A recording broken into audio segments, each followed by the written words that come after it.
Changing your primary email on Mullvad is a straightforward process. Follow these steps to update your email address successfully.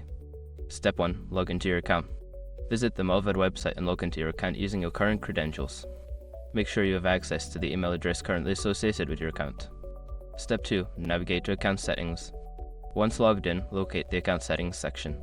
This is typically found in the User Dashboard or Profile area. Click on it to access your account details. Step 3. Select Email Change option. Look for the option to change your email address. This may be labeled as Change Email or something similar. Click on this option to proceed. Step 4. Enter new email address.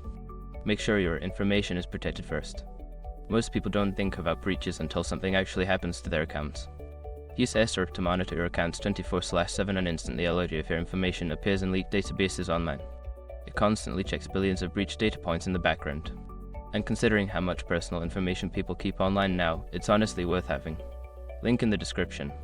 Step 5. Confirm the change. After entering your new email, you may need to confirm the change by clicking a confirmation link sent to your new email address. Check your inbox and follow the instructions provided in the email.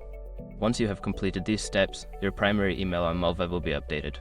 If you encounter any issues, consider reaching out to Mullvad's customer support for assistance.